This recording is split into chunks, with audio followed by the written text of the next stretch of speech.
Today, we're going to have a little discussion about someone's opinions of the 5 reasons you should avoid a Class B RV.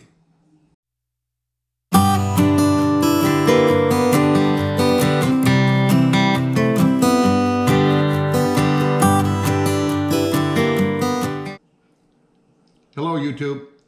Today, I want to talk a little bit about a video I saw on YouTube. I do look at a lot of videos, and I look at a lot of them around RVing and other topics of interest to me, especially when they involve Class B RVs, which is what I have. And I subscribe to several different channels. One of the fellows that I subscribe to, I really do like his videos, and he put one out recently that was basically the 5 reasons to avoid a Class B RV.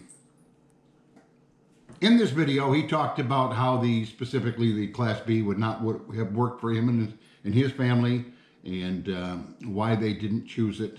And he currently has a reconditioned Airstream travel trailer. Very nice. And I thought he gave a pretty good presentation in his video. The headline title was more or less a grab me. And it did. It grabbed me because immediately I went right to it to see what was going on. And he did do a fair presentation on it as far as I was concerned. What I thought I would like to do is actually discuss his 5 points and give you my opinions on each of the 5 points. Before we get started, I have the glasses on so that I can read some notes I got here about his comments. But I also want to share my personal tidbit for the day. I got a haircut. Look it, I got a haircut, finally. The pandemic has had me locked in here, and I finally got a haircut. So I'm almost human again. So I thought I'd share that today. The glasses are reading glasses. I don't need them for normal, but I do need them for close-up reading. First of all, what is a Class B? Well, basically a Class B is a camper van. It's built on a van chassis. Some are out there on the Ford Transit, quite a few on the Mercedes Sprinter and the Dodge ProMaster. Winnebago, Road Trek, leisure travel vans, these guys all produce these particular vehicles. They're small, nimble, and have a lot of advantages and ability to get around, but there are some drawbacks to them. Addressing the video that I saw, let's go through the 5 points of why he felt you should avoid a Class B RV. Number 1 point, they do not have a permanent bed, most of them. And this is true. I ended up with a Road Trek Zion SRT. The Zion series comes with a couple options. You can either get the dual benches, one on each side, which you can make separate beds or combine them together to make a large bed, or they come with the fold-down electric sofa, which is what I have in my Zion SRT. That folds down and makes into a queen-size bed if you want. It's kind of a full size if you don't put all the cushions in, and that's all I'm using it as, is a full size, because it's just me and the dog. But he is right. Most of them do not have permanent beds. There is some compromises with what he refers to as a convertible bed, taking something that, a dual purpose, so to speak. Every dual purpose item has a compromise. So if you're taking living space and converting it into bed, it's not quite the same as having a real good mattress. So there is some truth to that. And transformable, you've got to put it down, take it up, put it down, take it up. But you don't have to. I wanted the sofa. I thought I really did. And at the time I bought it, I did. Over time, I realized it was a pain to put it up and down. And it was just as easy to sit on the edge of the bed and or use one of the captain's chairs up front, rotate it around and use it like a lounge chair. Plus the fact, most of the time when I can, I'll be sitting outside. So I don't find the convertible beds that big of a deal. Yeah, permanent bed's probably a little more comfortable. Most people put some kind of a mattress cover. I have a foam mattress topper that I have on mine, which definitely takes the little the little bumps and curves out of the sofa cushions when you straighten it out. So I don't find that as a major reason to avoid. If you want a private bedroom, yeah, but you're going to have to go up to a much larger unit to get that. Number 2 on his list, small bathroom, and most probably it's going to be what they refer to as a wet bath, which basically means that your shower is your bathroom is also your shower. So when you take a shower, your toilet, your sink, your walls, everything gets wet. That's typically what a wet bath is. Some people, that's a problem, and again, you can go to a larger unit, get another bathroom, but again, there's sacrifices. I sacrifice to get the wet bath because I want the convenience, mobility, nimbleness of a Class B van. That's what its niche market is for. That's what it's designed for. Easy to drive, easy to park, easy to navigate and get in and out of traffic, get into town and out of town, etc. So again, that's one of those sacrifices. It is true. The other thing I try to do, wherever possible, if I'm at a campground, I try to use the campground facilities for toiletry and showers. If I stop at a rest area for the night, they usually have facilities. Truck stops have facilities. So quite often I'm using the facilities of the place where I'm parking rather than the facilities in the van.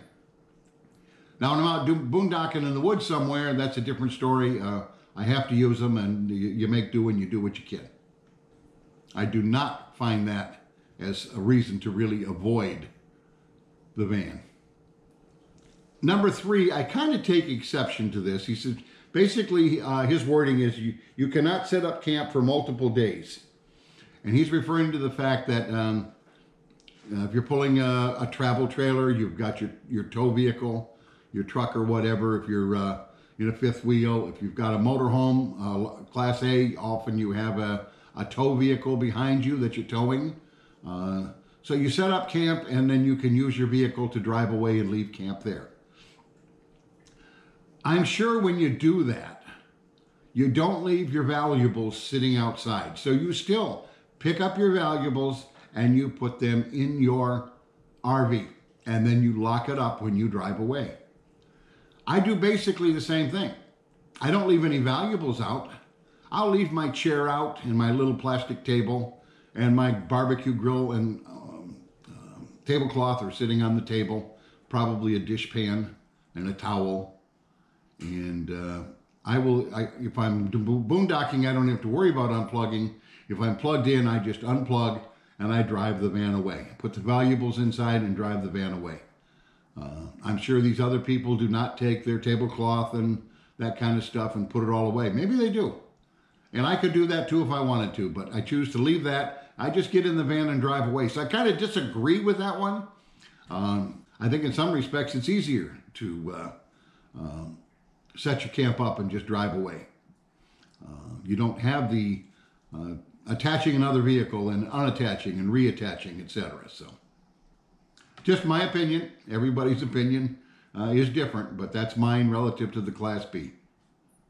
There's many times I've actually sat there and not been plugged in, been boondocking, and I'll be sitting inside and decide I want to go somewhere, and all I do is I make sure the awning's in, close the door, turn on the engine, drive away, come back, pull in, park, put the awning back out. It's that simple. So, number 4, lack of storage. Well, I agree there's a limited amount of storage in a Class B. He specifically mentions things like an e-bike or a kayak. I know people with Class Bs, a lot of them, that have an e-bike strapped on a rack on the back of the van. You can get these racks that go in your hitch, and the e-bike is hanging off the back of that rack, and it's behind the van. Kayaks, I've seen roof racks for the kayaks. I've seen people take blow-up kayaks. So there are ways around getting the toys that you really, really want with you. I have a fair amount of toys. Nothing quite that big, but I sometimes find I can't really take them all. But you know what? If I'm going to a place that has a lake, I'm taking the fishing stuff. If I'm going to a place out in the middle of nowhere, I'm taking the metal detector. No matter where I go, I'm taking my camera gear and my drone. If I'm going to a state park, then I'm taking my radio equipment with antennas so that I can set up for parks on the air. So I pick and choose what categories of items I go with me as far as toys, depending on where I'm going on that particular trip. Keep in mind now, I am not a full-timer. So that does make a difference if you're full-timing versus part-time like me. Number 5, and this is the last one, cost per square foot of a Class B is considerably higher than most other RVs. Absolutely true. I've told people that. If you're concerned about cost, go get a Class C. You can get a much better bargain. You'll get more square footage at lower price on a Class C than you will in a B. So why would I buy a B? I bought it for the nimbleness. I bought it for the ability to take it into town. I can park it in a parking lot. I can park it on the street parking. I can park it on beach parking. I can park it just about anywhere I want, and it's not a problem. You can't do that with most Class Cs because they're wider, they're longer. So that's why I went that way, and you pay a premium for that. None of the RVs do you really get your money's worth out of them if you're looking for it as an investment. Class A's are quite expensive. Now, cost per square foot, they're probably much, much more economical than a Class B, though many of them are much more expensive. So again, you pick and choose the battles you want to fight. And I knew going in the Class B was more expensive, but I wanted the convenience for my way of traveling as opposed to a Class C, which would give me a little more room, but nowhere. I couldn't park it in downtown Savannah in many places. It just wouldn't fit in the parking spots. I'd have to go find a parking lot somewhere. I couldn't park it down on some places, street side parking or beach parking. I'd have to go find a parking lot somewhere. So the conveniences I have were worth the dollar per square foot, if you will. And I knew that going in. So I don't think it's a reason to avoid. I think it's just something to be aware of when you make your choice. And I did another video talking about why I chose the Zion SRT. And you really need to go back to that. You have to evaluate your travel and RV needs, what style of camper you are, how you like to travel, how many miles, how many people, how much stuff, and how many days you're on the road, how many days you're staying in one campsite as opposed to going from one to another every day or two. All of those things affect your choice. So avoid, no, I wouldn't say these are reasons to avoid. They're considerations that you need to look at when you make a decision of what type of RV is for you. For me, it was a Class B. There is no doubt Class B works perfect for me. And my Zion SRT is perfect for me and Maggie, my dog. So that's about it, folks. That's it in a nutshell, in my opinion. Take it for what it's worth, because opinions, we all know what they're like. Everybody's got one. And I thank you for checking in. I thank you for taking your time to watch the video and listen to me. And hopefully you'll take a minute, subscribe, and look at some of the other ones and find something that interests you. Please click like. If you got some suggestions, something you'd like to know or like to see a video on relative to van travel and my travels, please put it in the comments below. We'll be happy to entertain any questions or ideas that you have. Again, thank you.